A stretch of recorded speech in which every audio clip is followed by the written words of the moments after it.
You're listening to the smartest guys in marketing, the best show on the planet for client businesses to learn about traffic, funnels, sales, conversions, and marketing coolness. Chris and Taylor are the founders of Traffic and Funnels, a digital marketing consultancy helping you get paid clients from cold traffic daily.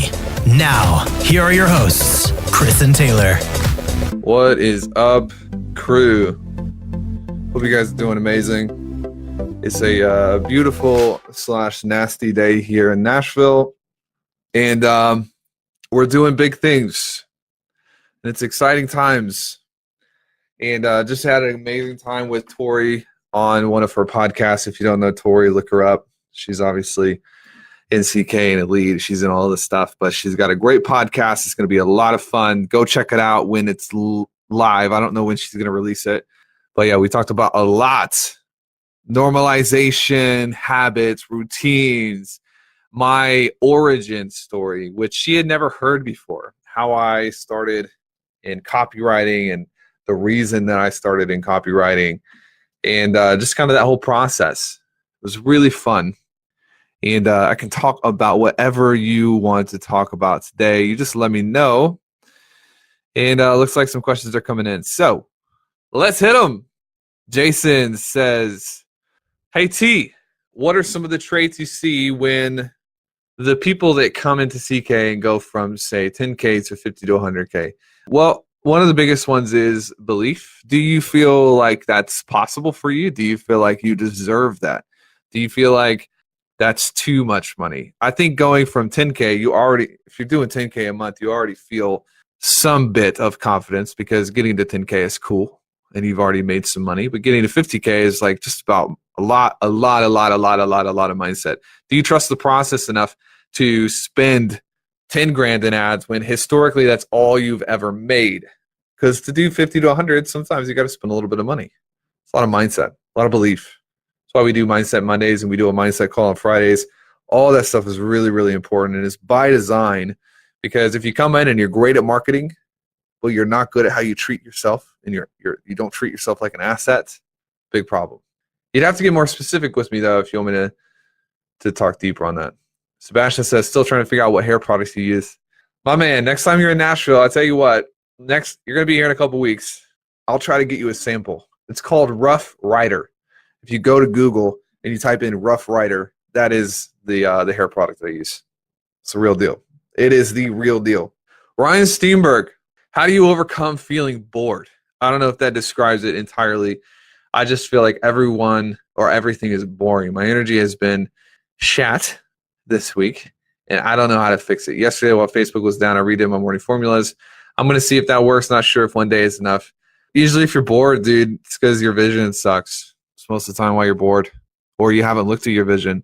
If you are trying to achieve something that mentally you feel like you've already achieved, boredom will strike. So when's the last time you updated your goals? When's the last time you updated your morning formula? You got to make sure that you are keeping that vision updated, or else you'll hit it, or you'll hit, like you just hit $1 million a month, or not a month, I hit $1 million a year. You did 83 grand or something last month. So dude, what is next? If you don't know what's next, you're going to be bored. You know, it's funny, Ryan Steenberg, is we're hiring all these salespeople and they're coming in, and I don't really teach a bunch of sales anymore. We're going to do some really cool sales material at the sales boot camp, but I'm teaching them energy. Energy means money. Energy is probably one of the biggest assets you have. Sebastian, how do you avoid feeling like you've made it? Well, you spend time around people and things that prevent you from feeling that way. You might not believe this, but when your environment is beneath you, you're going to feel like you've made it. When your environment is on pace or ahead of you, you're going to feel hungry. This is why I was in New York last week. We spent a couple days there with my bride. Man, it just made me crazy. Came back and I was just like, dude, got to give myself a raise. We gotta push, because my environment was so far ahead of me all of a sudden. And not to say that there aren't people in Nashville that can inspire me, but when you got to upgrade your environment from time to time to prevent you from feeling like, man, I've done everything I've ever wanted to do. I've achieved everything I've ever wanted to achieve. That will be damaging to your drive if you let it stay there for too long. I hope that helps. What's up, Phil? Ashley says, similar to Ryan, not bored as much, but smashed out a fire week last week, put me on a path to do 70 to 80K this month. But then this week is slowed down, overcoming shit weeks and days. This is all about engineering control. This is something that I'm going to talk in depth at length about at the Elite event here in a couple weeks. Little things, man. Like, you'd be amazed at the things that can I give you guys one example? If you're coming to the Elite event, I'm going to blow your friggin' mind by talking to you about control theory and how control is so important. Even the perception of control is so important when you're scaling something quickly, because the first thing to go typically is our feeling of control. It's why we feel so, at times, fearful driven. We're driven by fear. Anyways, we'll get into it. But here's an example, Ashley. One of my sales guys was putting recurring tasks in his calendar. Not that big of a deal, right? He was putting recurring tasks in his calendar. Every morning he would go to the gym at a certain time. And I said, stop doing that. Don't do that anymore. He's like, why? Like, because you want to engineer the feeling that you control your time. So sometimes it's something as simple as that, where it's like, you're going to put something in your calendar for the whole week, but you're going to do it on Sunday. So you've engineered that little drip of control. I don't know if that makes sense. But part of it was overcoming weeks. I don't know. Did you celebrate last week? Did you do any type of celebration? What did you do? Did you just keep working? If you skip a recovery phase, then sometimes you're just going to create shit weeks because of your energy. Pete says, when you reach a goal, how do you reset and set the next goal? I want to keep momentum. So I used to think that momentum was cyclical and that you had to lose momentum. And I don't know that I totally believe that anymore. I think that for the stage that I was in at the time, I think that I didn't understand momentum enough to control it. But you control momentum, dude. You control it through your activities. You control it through your perception, through your attitude. So when I reach a goal, first of all, like this month, we're set to do about $1.05 million in revenue. Well, it's been a goal of ours to do $1 million a month for a long time, but I've already got the next goal. We haven't even hit the goal yet, and I've got the next goal. And we're always talking about it. We're always thinking about it and dreaming about it. And my goals don't just revolve around money. You know, you're in a dangerous place when all of your goals are money goals, because it's really hard to find fulfillment in sheer money goals. So you need to have some giving goals. You need to have a goal to give away a bit of the money that you keep. Talk about how to keep momentum going. Sometimes if you hit a big goal with revenue, you just take a bit of that money, you give it to someone else, and then all of a sudden you don't skip a beat with momentum. One of the things we did in February to keep momentum is we wired $250,000 into a different account, and we started putting that into real estate. Well, what did that do to our main bank account, Pete? It dropped our main bank account by $250,000. Boom, reset us, re-engineered us back to like, let's do it again. Let's do the same thing again. Little things like that you can play with. It's cool to feel like a boss. Sometimes you want to have a little injection of gratitude. You want to make a little bit of room for that.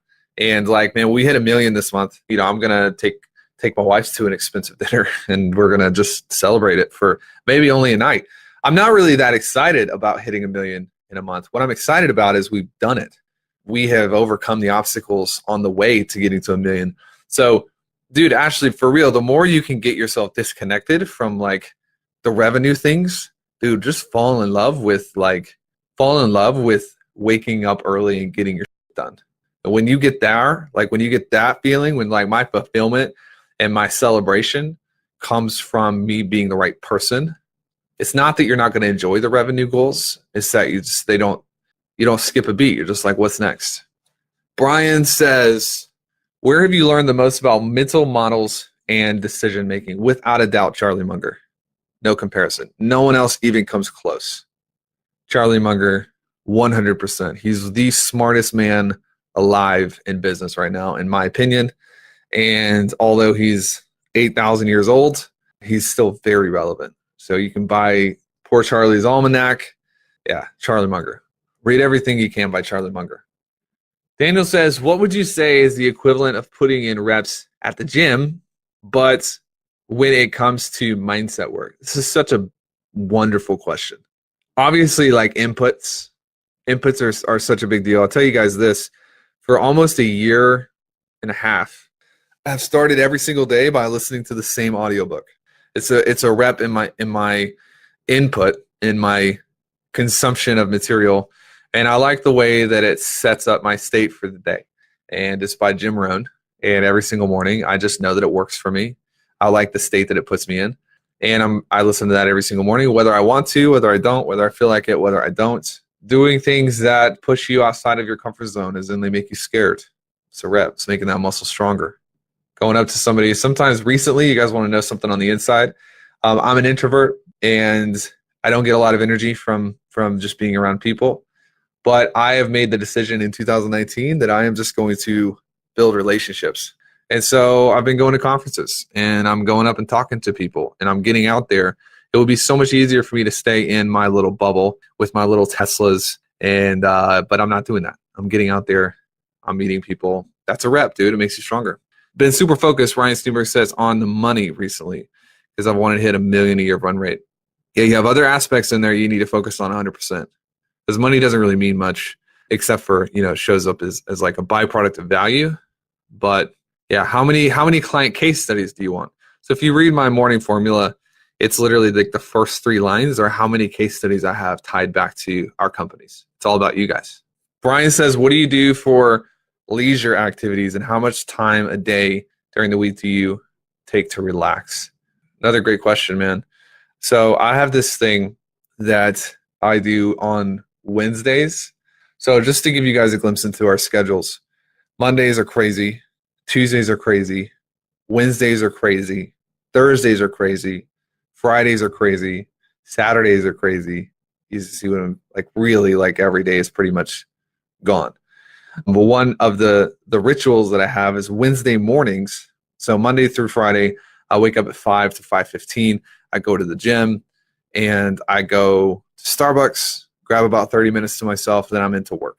One of the things I've been doing on Wednesdays is waking up around 6:30, making coffee at home, and spending the first hour and a half of the day doing whatever I want to do. I don't have it planned. I don't have anything written down. Sometimes I just literally watch the news on my iPad. It sounds crazy, but there is a form of control that I get from not having to plan anything out on Wednesdays. And it's incredible because sometimes I'll just read a book that I want to read. But I do that every Wednesday. It's really good for my energy. And then Saturdays I'll work a half day, but I'll spend some time with Linz. And I'm pretty heavily involved with our church. So that would be something that I think I do to relax as well. Just getting out of the business world for a bit. All right, so everyone wants to know how my end of day routine. All right, I'll tell you. You can keep the questions coming if you want to keep going, but I'll tell you my end of day routine. So every night I grab a journal and I actually use a tool called Remarkable, which is like if you've seen it, if you Google it, you'll find it. It's like an ink iPad, but it doesn't have anything else. You can just write on it. So I use that. Well, first of all, I plan the next day, and I plan the next day typically like while I'm like in bed. So I don't plan the next day in my office or on my desk. I like planning it while I'm in bed. And my radar kind of detoxes me. So anything that I feel like is on my mind, anything that I'm thinking about, it could be like a memos promo, it could be something with clients. I'm going to put that on my radar for the next day, get it out of my headspace. Don't have to worry about it anymore. I do my next day. If you haven't seen the productivity training, got to watch the productivity training.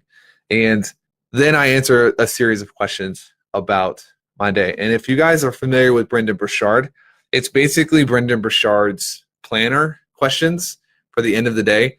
But I've got a couple questions that are switched out.